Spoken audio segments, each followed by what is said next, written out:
Grabe na talaga ngayon, no? Viral ngayon itong pinatay na isang kapitan sa Digos. Isa siyang kapitan at isa ring vlogger. So currently meron siyang 325 followers. And supporter siya actually. Isa siyang Duterte supporter. As you can see, meron siyang litrato with VP Sara.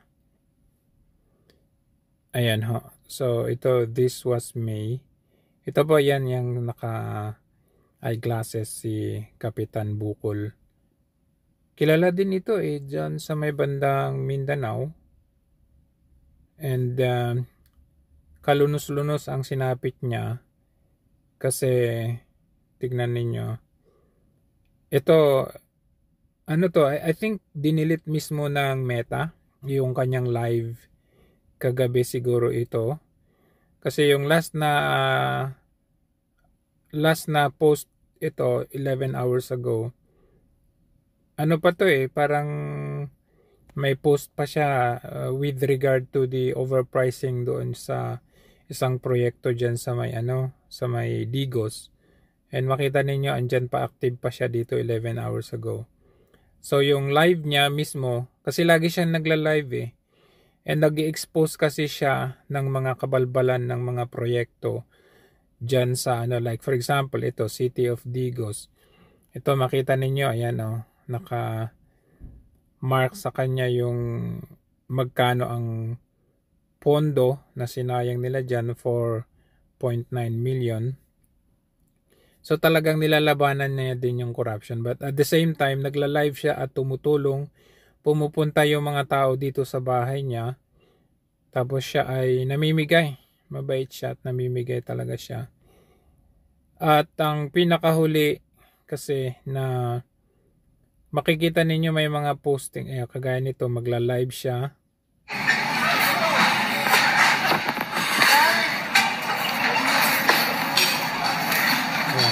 Palihog kog share sa itong Facebook live karon.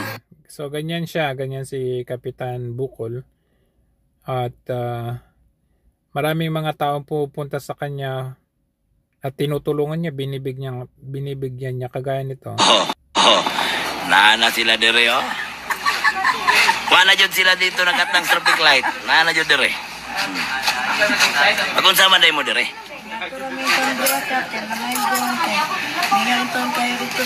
Mingaw ron panagat. So yan po mismo yung bahay niya, very open to the public. Yan lang, simple lang yung gate niya kasi pwedeng, although may gate dito, pwedeng daanan din ng tao dito. So open talaga siya sa public, kahit sino pwedeng pumasok, pwedeng pumunta kasi very yung bang matulungin siya. At ito nga may mga na-expose siya, like for example itong flood control project dyan sa may Digos, kung makikita ninyo. Ayan makita ninyo, ayan ang in-indicate niya dito. 14.8 million. Kumbaga questionable ba?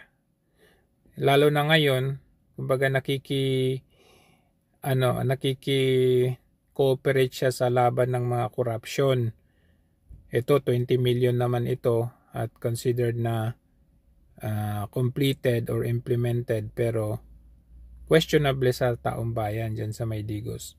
So kung makikita natin yung kanyang viral na live kagabi, ito po yun, pero medyo i-cut natin kasi medyo matindi talaga So dito kasi itong mama pumunta sa bahay niya, yan, humihingi ata ng tulong.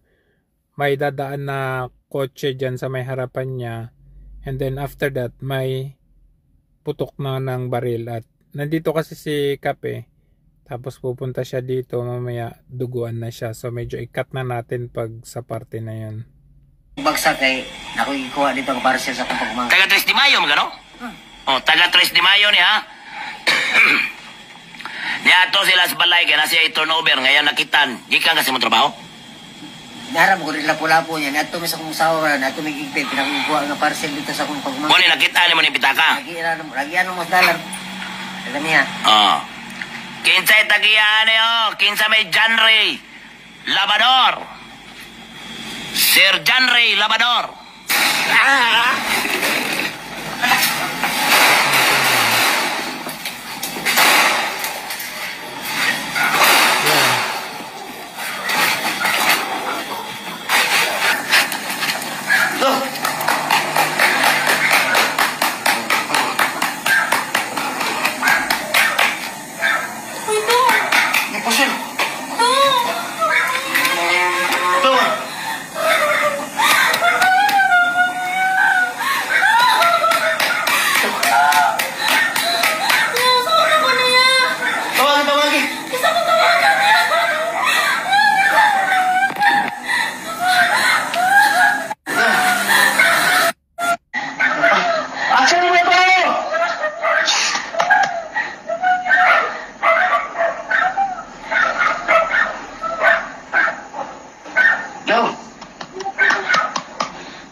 Tawag na kayo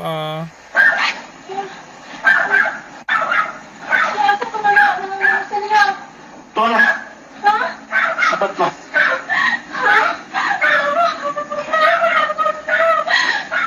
Ang happy sa Juan? Oh. Oh, baby. Asan mo si Juan? Tabang mo!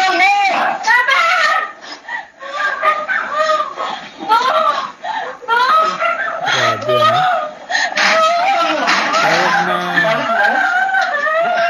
Ha? Bigay ka sa kanan. Dali.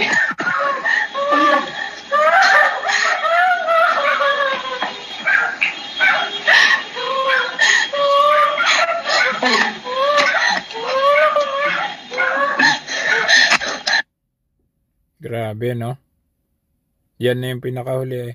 Wala na to sa Facebook ni Kap Dodong Bukol.